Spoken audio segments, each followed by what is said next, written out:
Ukraine has become the war for unbelievable profits.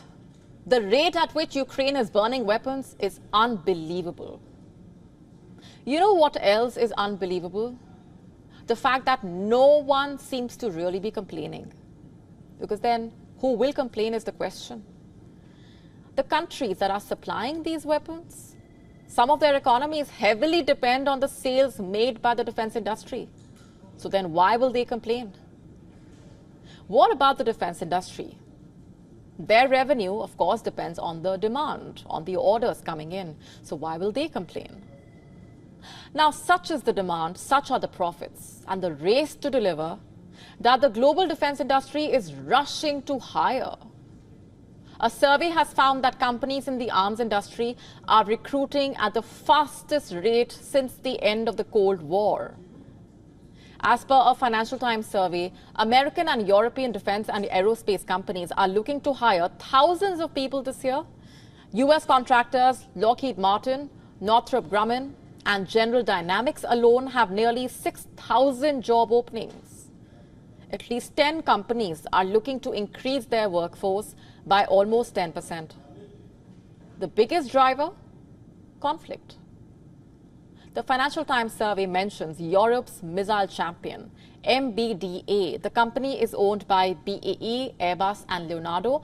MBDA makes air-launched missiles Storm Shadow and Scalp. They have both been widely used in Ukraine.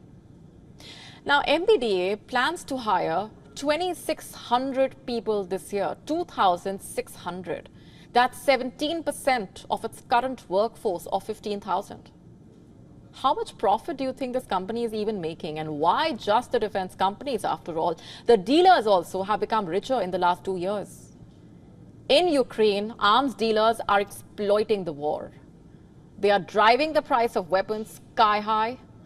The cost of many weapons has risen almost sixfold since the start of the war itself. Take, for example, the Soviet-era 122 mm Grad rockets. They are designed to rain down on enemy positions. When Russia invaded Ukraine, dealers were selling these ammunitions for $900 a shell. Now the asking price is $6,000. The price of 152 mm rounds for D-20 howitzers jumped from $1,200 to $5,727.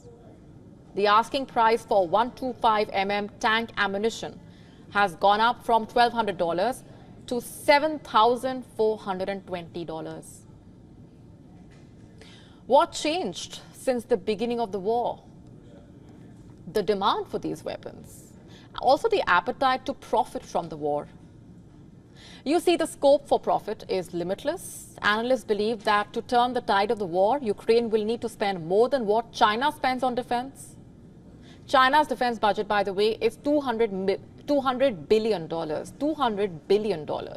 Ukraine will need to spend 3 times the amount, or even 4 times. Also keep in mind that it is not just Ukraine that the orders for weapons are coming from. The war has nudged countries around the world to modernize their armies and to be war ready. Japan and Germany have significantly increased their defense budget. In December 2023, Japan's cabinet approved the country's largest ever defense budget. How much is that? $55.9 billion. Earlier this year, Germany said it could increase military spending to as much as 3.5% of the economic output. ICANN, or the International Campaign to Abolish Nuclear Weapons, says global spending on nuclear weapons has increased by 13%. In 2023, nuclear-armed countries spent a record $91.4 billion on their arsenal. The US, for that matter, spent $51.5 billion. China spent $11.9 billion. Russia spent $8.3 billion. Followed by the UK, which spent $8.1 billion on nuclear weapons in 2023. France spent $6.1 billion. These numbers tell a story. They tell you how Ukraine has become a war for unbelievable profits. To stay up to speed with the latest news, download the WION app and subscribe to our YouTube channel.